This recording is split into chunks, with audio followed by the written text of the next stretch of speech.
एक certain limit के बाद न्यूक्लियर फोर्स जो है ये काफी ज्यादा स्ट्रांग हो जाएगा। यहां पर अब भी इलेक्ट्रोस्टैटिक फोर्स ज्यादा ताकतवर है, तो अब भी रेपल्सिव फोर्स हमें दिख रहा है, अब भी न्यूक्लियर फोर्स एक्ट में नहीं आया है, क्योंकि इन दोनों के बीच अभी भी उतना डिस्टेंस नहीं बना है। मतलब डिस्टेंस जो अभी भी काफी ज्यादा है, जिसके कारण न्यूक्लियर फोर्स एक्ट नहीं कर पा रहा है। तो अगर आप एक सर्टेन डिस्टेंस का बैरियर को तोड़ देते हैं, तो उस सिचुएशन में होता क्या है, इलेक्ट्रोस्टैटिक रेपल्सिव फोर्स काम तो करता है, लेकिन उससे ज्यादा बड़ा हो जाता है न्यूक्लियर फोर्स। न्यूक्लियर फोर्स बहुत तेजी से बढ़ेगा, जितना डिस्टेंस कम होते जाएगा न्यूक्लियर फोर्स उतना ज्यादा तेजी से बढ़ेगा। और यही रीजन है कि बहुत जल्द ये डाई ऑफ भी कर जाता है। जितना जल्दी ये डाई ऑफ होता है, घट जाता है, जीरो के करीब हो जाता है, उतना ही तेजी से ये बढ़ता भी है जितना आप क्लोज लेते जाएंगे। लेकिन इस क्लोजनेस को लाने के लिए बहुत ज्यादा एनर्जी चाहिए होता है। इसीलिए नॉर्मली ऐसा नहीं दिखता है कि दो हाइड्रोजन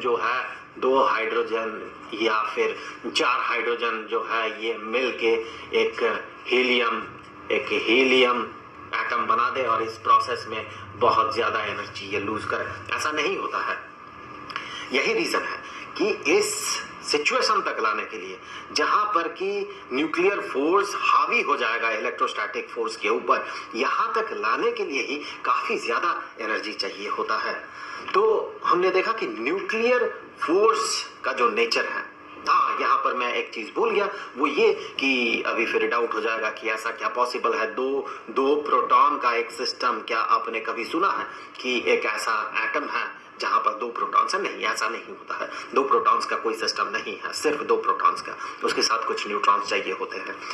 यहाँ पर ऐसा सिचुएशन में होता क्या, अगर आप जबरदस्ती प्रोटॉन को 2 प्रोटॉन्स को मिला देते हैं, तो इसमें जितना एनर्जी इसका रिलीज होना चाहिए मैथमेटिकली, उससे थोड़ा कम एनर्जी रिलीज होता है, और जो थोड़ा सा एनर्जी ये यूज कर लेता है, और ये जो प्रोटॉन है ये प्रोटॉन न्यूट्रॉन में कन्वर्ट हो जाता है।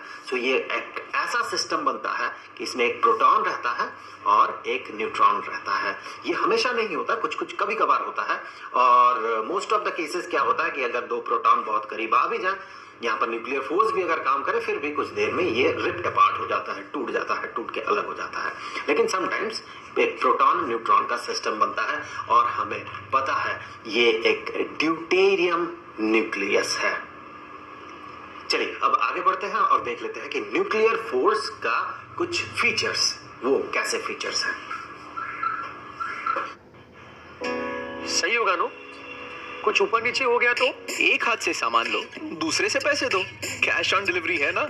Just shop on Meesho.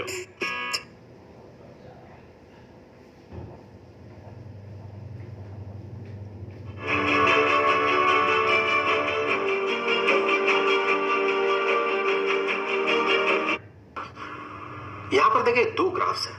पहला ग्राफ फोर्स को इंडिकेट कर रहा है, 2 न्यूक्लियॉन्स के बीच के फोर्स को, और दूसरा जो ग्राफ है ये इंडिकेट कर रहा है पोटेंशियल एनर्जी को। 2 न्यूक्लियॉन्स के बीच जो एक सिस्टम बना, उस सिस्टम का पोटेंशियल एनर्जी। फोर्स जो है 10⁴ न्यूटन के टर्म में है। दैट मीन ये जो फोर्स है ये 0.5 × 10⁴ न्यूटन होगा।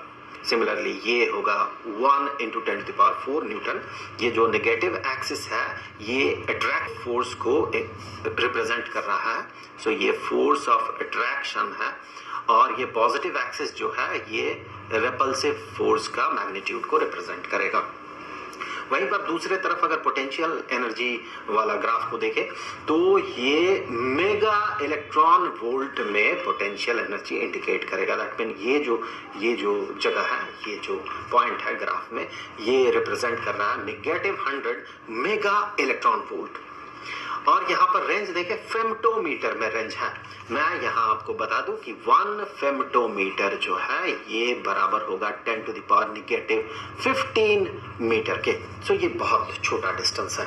तो न्यूक्लियर फोर्स देखें बहुत छोटे डिस्टेंस में एप्लीकेबल होता है।